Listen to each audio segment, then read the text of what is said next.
Magandang araw sa iyo, Tito Makoy, at sa lahat na nakikinig sa channel mo. Ako po si Giovanni, panganay sa 4 na magkakapatid. Tito Makoy, napilitan akong tumigil ng pag-aaral para tulungan ang mama ko at ako ina ang responsibilidad tumayo bilang padre di pamilya namin. Buhay pa naman ang papa namin, ngunit sumakabilang bahay ito. Isang taksi lang aming ama, irresponsable at ganap nga kaming tinalikuran. Sumama ito sa kalaguyo niya na kapitbahay din lang namin, Tito Makoy, at malapit pa sa pamilya namin. Ang mama namin madiskarte, ngunit mahina ito pagdating sa emosyon at ang kanyang pisikal na katawan. Kung ito ang pag-uusapan, mahina ang mama namin. Kung ilang taon din napilit niyang iginagapang kaming magkakapatid. Subalit, Tito Makoy, kinalaunan tinatalo na siya ng karamdaman, bawal na ang mapagod ng husto. Kaya naman college na ako noon, ako na mismo ang nagdesisyong tumigil na muna sa pag-aaral at nagtrabaho ako. Nakapasok ako bilang isang store-based salesman sa isang tindahan sa loob ng SM. Dito ko nakilala ang aking kaibigang si Eugene. Si Eugene ay nagtatrabaho sa isang shop na malapit din kung saan ako nagtatrabaho. Minsan, Tito Makoy, nagkasabay kaming kumain ng pananghalian sa isang cart eatery na malapit lang naman sa mall. Pagkatapos namin kumain habang naninigarilyo, "Tol, buti ka ba siguro ang taas ng sahod nyo? Kasi ang gaganda ng damit mo at ang ganda rin ng sapatos mo." Iyan, Tito Makoy, ang wika ko kay Eugene. "Hindi, tol. Dumidiskarte lang ako liban sa trabaho natin. Alam mo na, kung aasa lang tayo sa sinasahod natin sa ating mga trabaho, walang mangyayari." Iyan, Tito Makoy, ang wika sa akin ni Eugene. "Tol, sama mo naman ako dyan sa racket mo." Iyan, Tito Makoy, ang pakiusap ko naman sa kanya. Sa palagi-lagi naming pagkikwentuhan ni Eugene, na ikwento ko na sa kanya lahat-lahat na istorya ng buhay ko, kasama na ang pagtataguyod ko sa pamilya namin pagkatapos na talikuran kami ng papa namin.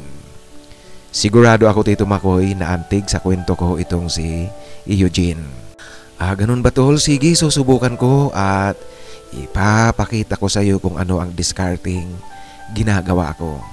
Alam mo, easy man rin ito, ngunit hindi lang talaga steady. Saka, tol, hindi ito illegal. Tanging kagwapuhan lang ang kinakailangan. Ito, Tito Makoy, ang nagbibirong wika sa akin ni Eugene. Isang araw nga, Tito Makoy, inimbita niya akong magpalipas ng gabi sa kanyang bahay na inuupahan. Day off niya pala kinabukasan, kaya walang problema sa panig niya. Nagpaalam ako sa amin na hindi ako uuwi noong gabi at kinaumagahan, diretso na ako sa trabaho. Nung nasa bahay na kami ni Eugene, nagkikwento ang kaibigan ko tungkol sa kanyang mga discarding ginagawa. Matibay itong kaibigan kong si Eugene, Tito Makoy. Magkaiba ang katayuan namin sa buhay ni Eugene. Sa pamilya nila, siya raw ang black sheep. Kusa siyang humiwalay sa kanilang pamilya para ganap na makuha ang kalayaang gusto niya.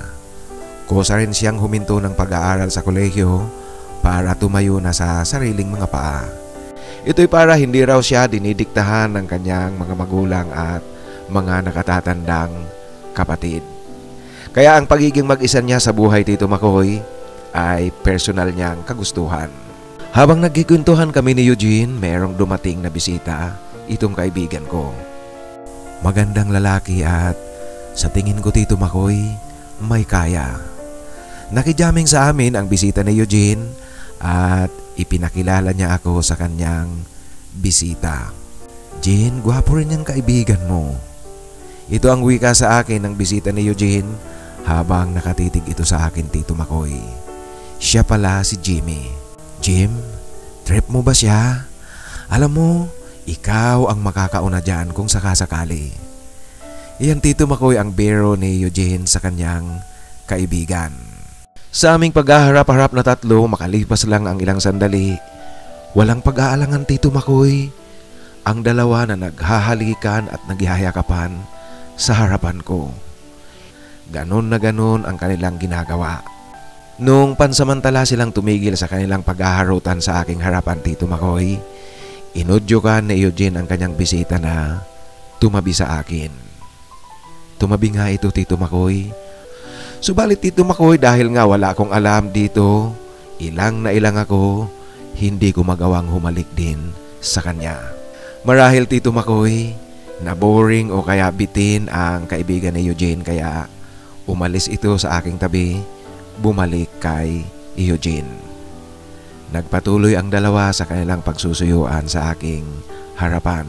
Talaga, Tito Makoy, walang pag-aalangan ang dalawa sa kanilang paglalandian. Dahil nga siguro, Tito Makoy, masyado nang nag-init ang dalawa, pumasok na itong tuluyan sa silid tulugan ni Eugene. Ako naman, Tito Makoy, akalain niyo po, patuloy ako sa aking pag-inom ng serbesa. Malamig na malamig ang aking iniinom, hindi naman maalinsangan sa loob ng bahay, ngunit pinagpapawisan ako ng gusto, Tito Makoy. Dahil nga sa aking naririnig at sa alam kong ginagawa ni na Eugene at ang kanyang bisita. Nang matapos nga ang dalawa, lumabas na ito sa silid. Pagkatapos ng kanilang paghaharutan, parang wala lang, Tito Makoy, na lumabas at humarap sa akin ang dalawa. Makalipas ang ilang sandali, nagpaalam na ang bisita ni Eugene. Nung makalis na ang kanyang bisita, ipinakita sa akin ni Eugene ang ibinigay sa kanyang pera ng kanyang bisita. Nakita ko, Tito Makoy, hindi naman ito kalakihan, ngunit malaking bagay na ang halagang iyon. Hindi na masama. Kasi nga hindi inabot ng 2 oras mula nang dumating ang bisita ni Eugene hanggang sa umalis ito. Noong nakahiga na kami at matutulog na, Tol, bakit ganoon? Hindi ka nagre-react kay Jimmy kanina. Alam mo, ikaw sana ang merong kinita ngayong gabi. Kaya ako nga ipinasa sa'yo. Ikaw naman, bakit hindi ka nag-react at hindi ka sumabay? Iyan, Tito Makoy, ang pagtatanong sa akin ni Eugene na medyo may kasamang paninisi. Iwan ko ba, Tol? Pasensya ka na. Marahil dahil nga wala akong alam at wala akong karanasan sa bagay na yan. Kaya natalo ako ng hiya at ninervyos ako kanina. Hindi mo lang alam. Iyan, Tito Makoy, ang sagot ko kay Eugene. Ganun ba, Tol? So kinakailangan pala mabinyagan muna kita para mawala ang takot at ang pag-aalinlangang nararamdaman mo. Iyan, Tito Makoy, ang wika sa akin ni Eugene. Ibinigay na niya sa akin ang kanyang pinakamatamis na panunuyo. Dahil dito, Tito Makoy, talagang nawala ng ganap ang pag-aalangan ko. Lumipas nga, Tito Makoy, ang magtatatlong linggo siguro yon. Masayang ibinalita sa akin ni Eugene na merong racket kaming dalawa. Kaya naman sumama ako sa kanya. Magkaibigan ang aming kinatagpo. Pareho ang trip, mga lalaki rin sila. Nagpunta kami sa isang private resort sa labas na ng Metro Manila, ngunit malapit lang. Ito ang pinakaunang subok ko sa mundo ni Eugene. Sinunod ko ang mga sinabi sa akin ni Eugene noon, kaya nasiyahan sa akin ang aking pinakaunang customer. Alam mo, Tito Makoy, tuwang-tuwa siya nang malaman niyang siya nga talaga ang pinakaunang kliyente ko. Liban kasi sa sinabi ko sa kanya na baguhan ako sa ganitong buhay, ayon sa kanya, ramdam niya raw at alam na alam niyang siya nga ang pinakaunang customer ko. Siguro, Tito Makoy, dahil ba naman sa gawain niya ito, alam niya kung ang isang tao ay nagsasabing siya ang nauna o binubola lang siya. At dahil nga sa nasiyahan siya sa aking ginawa, binigyan niya ako ng mas mataas na halaga, mas mataas kaysa sa napagkasunduan namin. Tito Makoy, hindi na masama kasi meron akong kinita. Sa iisang yayaan lang, ang aking kinita ay katapat na ng 3 araw na sahod ko sa trabaho. Dito na nag-umpisa ang aking racket kasama si Eugene. Hanggang sa dumating ang panahon, Tito Makoy, na madalas meron nang tumatawag sa akin sa cellphone. Naging madali ang pera sa akin. Hindi naman kalakihan ang aking kinikita, ngunit nasasagot na nito ang lahat na pangangailangan namin sa bahay at ang pagpapaaral ko sa mga kapatid ko. Meron din akong naitatabi ng paunti-unti, Tito Makoy. Hanggang sa naisipan ko na, Tito Makoy, na umalis na rin sa aking unang trabaho. Pumasok na ako sa isang gay bar. Dito mas gumanda ang aking kinikita kasi maraming tips din paminsan-minsan. At tuloy pa rin ako sa aking private booking sa labas ng aking trabaho. Alam niyo po, kung hindi ko kursunadang gaano ang customer, ang ibinibigay ko lang ay standard service. Ngunit kung ang customer ay trip na trip ko rin, siyempre, Tito Makoy, nagpapakasaya rin ako sa kanya. Sa maikling kwento, Tito Makoy, nasustentuhan ko ang pangangailangan naming mag-iina. Ang pag-aaral ng mga kapatid ko na ipagpatuloy nila. Dalawa sa mga kapatid ko ang nakapagtapos. Yung isang kapatid kong babae, hindi siya nakapagtapos kasi nag-asawa ito bago pa nagtapos ng kolehiyo. Kami naman ni Eugene, paminsan-minsan, kaming dalawa ang pinapasaya namin ang aming sarili. Kung nagkakataon na pareho kami libre, napapatambay ako sa kanyang bahay. Tutal naman kasi, Tito Makoy, nagkakaintindihan kaming dalawa, kaya hindi mahirap sa amin ang kaming dalawa rin ang magsalo sa pribadong bagay. Pagbigyan ang init at pananabik ng aming mga katawan. Ngunit, Tito Makoy, dumating ang mga araw dahil na rin sa kapabayaan ko, nagpositive ako sa HIV. Bagamat, Tito Makoy, alam ko ring malaki ang posibilidad na dito ako hahantong, ngunit noong unang malaman kong positive na ako, alam niyo po, maghapon pa rin akong nagkulong sa bahay. Depressed akong masyado, Tito Makoy. May mga panghihinayang, may kaunting pagsisisi. Ngunit yung pagsisisi ko, hindi ganap na pagsisisi talaga. Kasi, Tito Makoy, sa ibang banda naman, nagampanan ko ang responsibilidad ko sa pamilya namin. Nabalikat ko ang responsibilidad sa aming mag-iina. At bilang parte ng aking self-emotional healing, nag-post ako sa aking Facebook ng isang matalinghagang pananalita, Tito Makoy, tungkol sa aking karamdaman. Nang mabasa iyon ng mga kapatid ko at ng nanay ko, nagets nila ang problemang sinasabi ko. Kuya, bakit di mo sinabing nahihirapan ka pala? Di mo naman kailangan, kuyang, ipahamak mo ang sarili mo. Sana sinabi mo sa amin para tumigil kami pansamantala, naghanap rin ng trabaho, saka na lang bumalik sa pag-aaral. Paano ka na ngayon, kuya? Paano ka na, kuya?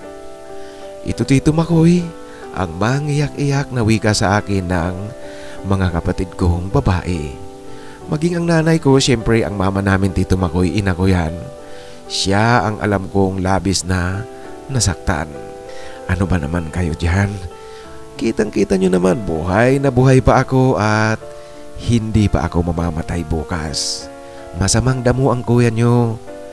Ito, Tito Makoy, ang medyo may pagbibirong wika ko para pakalmahin ko ang aking mga kapatid at ang nanay namin.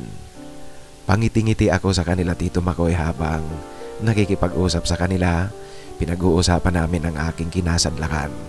Ngunit, Tito Makoy, sa kabila ng aking pagpapalakas loob sa mga kapatid ko at sa mama namin, sa tuwing mag-isa na lang ako sa bahay, Tito Makoy, tahimik akong umiiyak, Tito Makoy.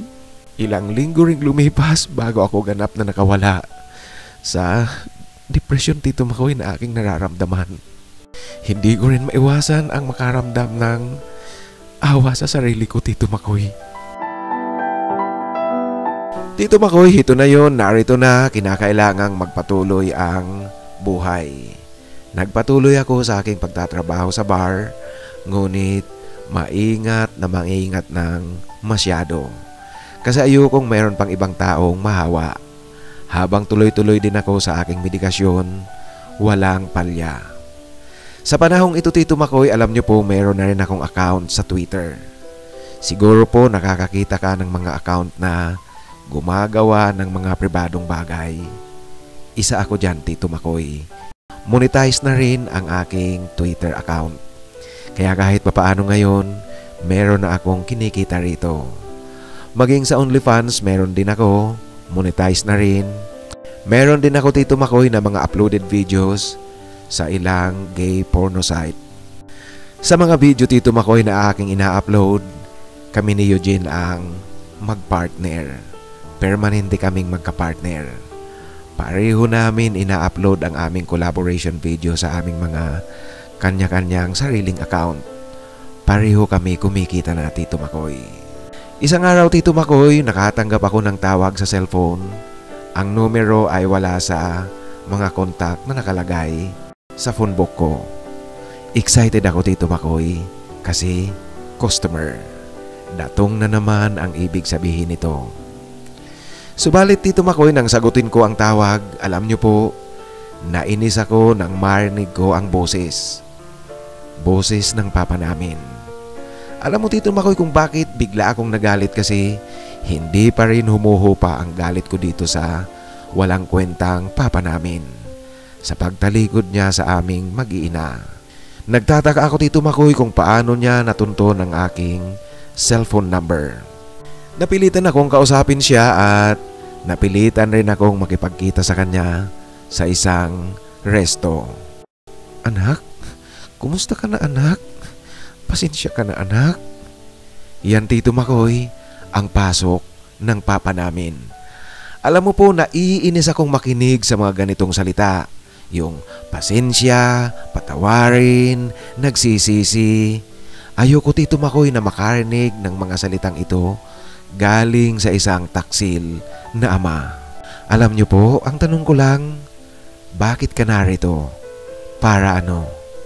Para gawin ang pagiging ama sa akin, ipakitang nagmamahal sa anak, ipakita ang suporta, ipakita ang awa, humingi ng tawad, sabihin sa akin na nagsisisi.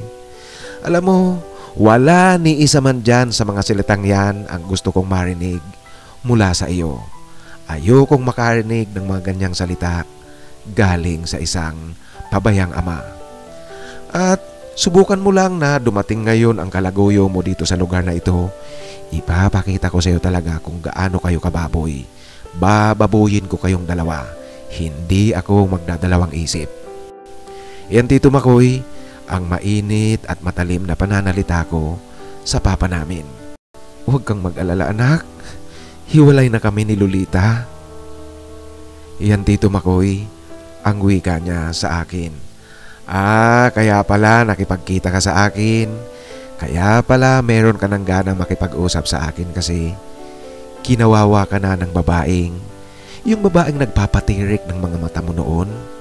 Yun ba ang dahilan kaya ginanahan ka nang makipagkita sa akin? Wala na pala yung taong pinakamahalaga sa iyo. Alam niyo po, nababasa ko na tila gusto mong bumalik sa amin. Ngayon pa lang sasabihin ko sa iyo, huwag, hindi ka pwedeng bumalik pa sa amin. Alam niyo po, kontrolado ko ang mga kapatid ko at ang mama namin. Wala ni isa man sa aming magkakapatid ang nanaising muli kang makasama sa pamilya. Sinasabi ko yan sa iyo at seryoso ako, totoo ang aking pananalita. Iyan Tito Makoy ang mga banat ko sa papa namin. Hindi ito nakakapagsalita. Iyak lang ng iyak sa harapan ko. Alam mo Tito Makoy, sa sobrang kabadripan ko ng kaiiyak na kaiiyak iyon ng papa namin, tumayo ako at umalis na hindi nagpapaalam. Nakakainis kasi Tito Makoy kasi ang drama-drama niya, hindi naman bagay sa kanya ang maging kawawa. Marahil Tito Makoy, nagtataka kayo kung bakit ganito na lang ang tindi ng galit ko sa papa namin. Alam mo Tito Makoy, 17 pa lang ako noon nang maghiwalay ang mga magulang namin. Nung ibinahay na ni Papa ang kanyang kalaguyo na kapitbahay namin, si Lolita. Si Lolita Tito Makoy, 21 anyos pa lang noon. Malapit din siya sa pamilya namin, lalong-lalo na sa mama namin. Tita pa nga ang tawag niya sa mama ko. Madalas ito sa bahay, nakikipagkwentuhan sa mama ko at nakikipagbiroan sa aming magkakapatid. Ngunit Tito Makoy, noong mga huling araw, merong mga pagkakataong nakikita ko silang magkasama ni Papa nakasakay si Lolita sa aming pick-up na minamaniho ni Papa. Lingid sa kanilang dalawa na kitang-kita ko silang magkasama. Isang umaga, Tito Makoy, nagising kaming magkakapatid sa ingay ng away na ginagawa ng mama at papa namin. Ito'y dahil sa pagkakabuking ni mama ng pagluluko ng papa namin. Nagsisigawan ang dalawa at may mga kalabog pa kaming naririnig. Tapos, Tito Makoy, parang narinig ko ang mama namin na umiiyak.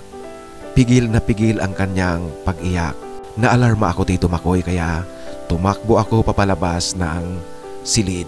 At kitang-kita ko nga na hawak-hawak sa liig ni Papa ang mama namin. Alam mo, Tito Makoy, anak ako, hindi ko kayang tiisin na ganon ang aking nakikita. Ganon ang sitwasyon ng mama namin, sinasakal ng aming ama. Kaya kaagad kong itinulak si Papa para bitiwan niya si mama. Papa, ano ba? Bakit sinasakal mo si mama? Yan, Tito Makoy, ang mainit na pananalita ko, ngunit pinipigilan ko lang talagang tumaas ang boses ko. Ano? Lalaban ka na kasi malakas ka na? Kaya mo na ako? Yan, Tito Makoy, ang wika sa akin ng papa ko. Papa, wag na wag mong sasaktan ang mama namin. Hindi kita sasantuhin. Kahit pa mapatay mo ako, huwag na wag mong pagbubuhatan at hinding-hindi ako papayag na pagbuhatan mo ng kamay ang mama namin. Ikaw na nga ang may kasalanan, tapos ikaw pa ang may ganang manakit sa mama namin. Anong klase ka? Ito, Tito Makoy, ang wika kong galit na rin sa papa namin. Anong sinasabi mo dyan? Wala kang alam sa problema namin, kaya tumigil ka dyan. Yan ang pambabara sa akin ng papa namin. Anong sinabi mo, Papa? Wala akong alam? Sigurado ka na wala akong alam, Papa? Wala akong alam na ako mismo ang nakakakita sa inyong dalawa ni Lolita. Baka akala mo, Papa, hindi ko alam ang lahat. Yan, Tito Makoy, ang wika ko sa papa namin. Nang marinig niya iyon, akmang sasampalin niya ako, ngunit sinabihan ko siya, Tito Makoy. Sige pa. Sampalin mo ako, sige na. Para malantad na guilty ka at totoo ang sinasabi sa'yo ni Mama. Ito, Tito Makoy, ang wika ko sa papa namin. Sigurado ako, Tito Makoy, tinamaan siya sa aking pananalita. Tumingin ito sa akin ng matalim at umalis na. Yung pag-alis na iyon ng papa namin, iyon na ang umpisa ng lubusang pagtalikod niya sa amin. Ang mama ko nagreklamo sa barangay. Nagkaharap-harap kami sa barangay. Dumating ang papa namin kasama ang kalaguyong si Lolita. Kasi pareho sila inireklamo ni mama. Alam niyo po, Tito Makoy, yung pakiramdam noong makita kong magkasama ang magkalaguyo. Parang gusto kong hawakan sila pareho sa kanilang mga ulo at paguntugin ang ulo ng dalawa. Alam niyo po, natuturiti ako sa mga sinasabi ng papa namin na nagsisinungaling. Pinapalabas niya pa na ang mama namin ang may kasalanan. Alam mo na, Tito Makoy, yung mga alibay ng mga taksil na ama. Ugali ng asawa, masama ang ugali ng asawa, hindi na kayang tiisin.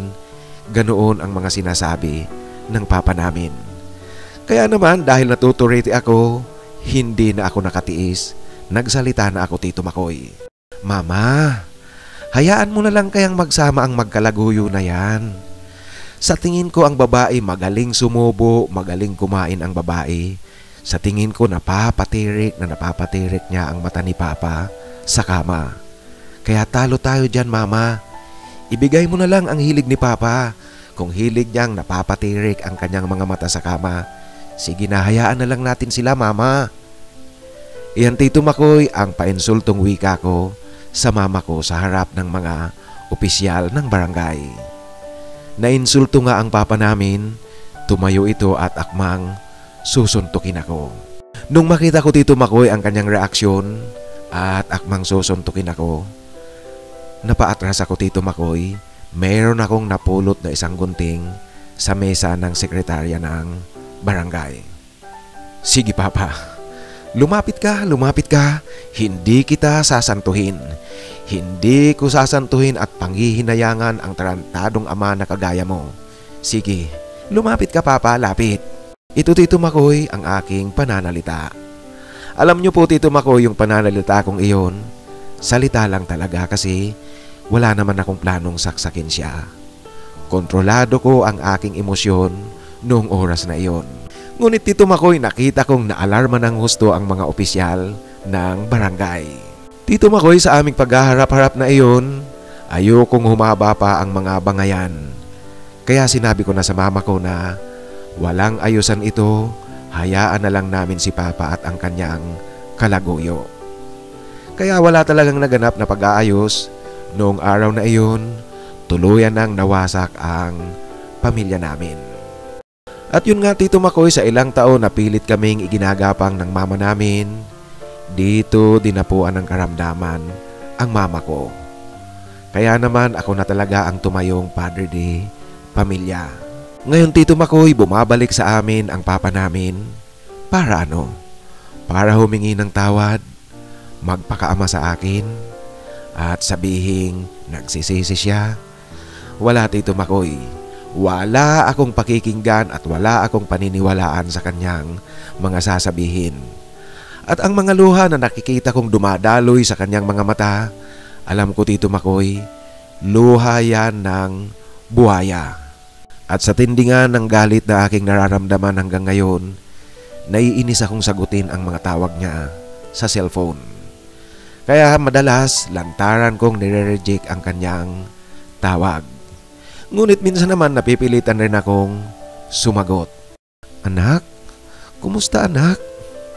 Yan ang parating tanong niya sa akin Tito Makoy. Dahil nga bad trip akong sumagot sa mga ganitong tanong. Ang kulit nyo naman. Anong kumusta ka pa dyan? Heto, mamamatay na ako. Ngunit alam nyo, matutuwa akong mamatay kung ngayon pa lang hindi ko na maririnig ang boses mo. Kasi wala na yan, wala ka nang magagawa. Alam mo, sasabihin ko na sa iyo ngayon pa lang, mamamatay akong nakangiti kasi natupad ko at nagampanan ko ang responsibilidad ko sa pamilya namin. Pamilya namin, hindi ka kasama dyan. Na itaguyod ko ang responsibilidad na dapat sana tungkulin mo. Ngunit wala kaming magagawa kasi malas nga lang talaga kami kasi ikaw ang naging tatay namin. Malas talaga kaming apat na magkakapatid. Yan Tito Makoy ang muli namang masasakit na salitang binitiwan ko sa papa namin. Hanggang ngayon Tito Makoy, hindi pa rin tumitigil sa katatatawag sa aking cellphone ang papa namin. At tila yata walang planong tumigil. Lumalapit, pilit na nakikipag-ayos sa akin. Ngunit Tito Makoy, sasabihin ko, wala. Klaradong sinabi ko sa aking mga kapatid at sa mama ko na walang pagpapatawad na ibibigay, walang pagtanggap na magaganap. Ang sabi ko sa mga kapatid ko Tito Makoy at sa mama namin, iyan ang aking huling hiling sa kanila, huwag tanggapin ang pabayang papa namin. At nasabi ko na nga Tito Makoy na sa aming pamilya, ako ang sinusunod, kaya sumusunod sa akin lahat ng mga kapatid ko, maging ang mama namin. At dahil nga Tito Makoy ayaw tumigil sa katatatawag sa akin ng papa namin, mas madalas talaga nire-reject ko ang kanyang tawag. Minsan naman sinasagot ko rin ito ng hanggang hilo lang Tito Makoy. Pag nag-umpisa na siyang magsalita, pinipindot ko na ang end call button ng cellphone. Hanggang ngayon talaga malaki ang galit ko sa kanya. Hindi nababawasan at tila yata Tito Makoy lalo pang nadadagdagan. Dala Tito Makoy ng sobrang galit ko sa papa namin. Hindi ko rin talaga maiwasang minsan naiiyak akong mag-isa. Kasi ba naman, iniisip ko na siguro kung naging matino man lang siyang ama, hindi niya kami pinabayaan, hindi niya kami tinalikuran. Marahil Tito Makoy, hindi ako masasadlak sa ganitong buhay. Kahit pa sabihin nating nagpabayarin ako, totoo yan. Meron ring pagpapabaya sa aking sarili, ngunit kung hindi niya kami tinalikuran, hindi ako mapipilitang balikatin ang responsibilidad ng pagiging padre de pamilya sa aking murang edad, Tito Makoy. Hindi ito ang magiging buhay ko ngayon kung meron lang kaming matinong ama. Ngayon, Tito Makoy, siyempre kinakailangang magpatuloy ang buhay. Patuloy ang buhay ko ngayon. Tuloy-tuloy din ang medikasyong ginagawa. Hindi ako pumapalya dito. Nakahinga ako ng kaunti, Tito Makoy, kasi nitong huli, undetected na yung lumabas sa pagsusuri. Ngunit alam natin, Tito Makoy, na palagi lang yan nariyan. Hindi yan nawawala kasi wala pa namang gamot sa HIV. Kaya naroon pa rin ang aking paghahanda ng pagdating ng takdang oras ko. Kami naman na Eugene, Tito Makoy, tuloy-tuloy pa rin sa aming paggawa ng content. Kami ang permanenteng magka-partner. Dito kami kumikita. Si Eugene nga pala, Tito Makoy, at ako, pareho kami nag-positive. At nitong huli nga, pareho kami undetected ang lumabas. Pareho rin kami naghahanda, Tito Makoy, ng pagdating ng araw na kinakailangan naming mag-goodbye Philippines. Hanggang dito na lang po, Tito Makoy, ang aking kwento. Sana mapili nyo po at sana magustuhan ng iyong mga taga-subaybay. Lubos na gumagalang, Giovanni. Maraming salamat, Giovanni, sa pagbabahagi mo ng iyong kwento. Alam mo, naiintindihan kita dyan sa nararamdaman mo. Naiintindihan kita kung bakit hindi pa humuhupa ang galit mo sa papa mo. May punto ka rin doon na sinasabi mo na siguro kung naging responsable na lang ang papa nyo, hindi ka masasadlak sa responsibilidad sa murang edad mo. Maaaring hindi ka dumating sa ganyang takbo ng buhay mo. Bagamat sabihin pa rin natin na nagpabaya ka rin, meron ding dapat na isisi sa panig mo. Ngunit tama yung sinabi mo na kung hindi kayo tinalikuran ng papa nyo, kung hindi nagloko ang papa nyo, siguro nagtuloy-tuloy ka lang sa pag-aaral mo, naging professional ka, natupad yung pangarap mo kung anumang profesyon ang gusto mong maging. Subalit nariyan na tayo. Ang tanging gawin mo na lang, tama yan, na huwag kang papalya sa medikasyon. Alam mo, Giovanni, kung ako ang nasa katayuan mo, yung papa mo, maya't maya nakikipag-usap sa'yo, gusto kang makausap, gustong humingi ng tawad, gustong makipagkita. Alam mo, hindi ako magsisisigaw at hindi ako magsasalita na ng masakit sa kanya. Ang tanging gagawin ko lang, pag gusto niyang makipagkita sa akin, gusto niyang magsalita, pababayaan ko lang siyang sabihin kung ano ang gusto niyang sabihin. Hindi ako magsasalita. Pagkatapos, pag tumigil na siya sa pagsasalita, tatanungin ko lang niya. Isa lang ang itatanong ko. Ano, tapos ka na? Yan lang ang tanong ko sa kanya. Tapos pag hindi na nagsalita, aalis na ako. Yan ang gagawin ko. Pero hindi ko sinasabing yan ang tamang gawin mo. Sinasabi ko lang yan kung ako ang nasa kalagayan mo. Kaysa naman kasi sabihan ko pa siya o pagsisigawan ko pa siya, kasi alam mo ako, ang problema ko talaga, ang kalaban ko, ang emosyon ko. Yan ang totoo, mga kaibigan. Hindi ako takot, hindi ako duwag. Subalit ang kinakatakutan ko talaga, ang emosyon ko. Diyan ako takot na takot. Kaya nang gagawin ko, hindi ako magsasalita. Pababayaan ko lang siyang magsalita ng magsalita, magngangawa ng magngangawa. Pag natapos na, aalis na ako. Yan ang pinakamasakit sa pakiramdam ng isang magulang, ng tatay mo, na mararamdaman niya na hindi ka man lang nagsalita. Tapos tinalikuran mo na siya. Ganyan ang gagawin ko. Kahit sa cellphone, pagkatapos siyang magsalita, off na. Kaya end call button na ang pipindutin ko. Sa muli, maraming salamat sa pagbabahagi mo ng iyong kwento. At tuloy-tuloy lang ang huwag kang papalya sa medikasyon. Alam mo, marami nang may mga kasong ganyan, maraming mga nagpositive na, ngunit nabubuhay pa rin ng normal. Ang gusto kong itatak mo sa isip mo ay habang buhay, habang humihinga ka pa, laging nariyan ang pag-asa. Ngayon sa ating shoutout muli kay Norman Malik 4188 ng Dammam, Saudi Arabia. Maraming salamat, Norman Malik. Shout out sa iyo at sa inyong lahat dyan sa Saudi Arabia. Shout out rin kay Boy Robles 8767 Maraming salamat boy sa tuloy-tuloy na suporta at i-shoutout ko na rin si Robert Mirapuente. Gusto niya raw makilala si Doming, yung college instructor sa College of Engineering na tinulungan ang estudyante at tuwang-tuwa siyang nakitang nagtagumpay ang kanyang estudyante. Siya nga naman talaga, kahit sino matutuwa pag ang tinulungan mo ay talagang tinutulungan rin ang sarili. Robert Mirapuente, maraming salamat sa tuloy-tuloy na suporta. At syempre ito si Dominador Patawaran 8515. Dom, pagaling ka at relax lang na palagi. At ang isa pang sina-shoutout natin palagi si Alvin Kalalang. Ito ang ating dalawang kasamahan na talagang pinapanalangin ko na magkaroon ng magandang resulta ang pa-shoutout natin dito. Shoutout din kay Renato Veroya. Ang sabi niya sa akin dito, paki-shoutout mo rin ako Tito Makoy, Renato De Leon Veroya, taga Plainville, Arpigulod, Novaliches, Quezon City.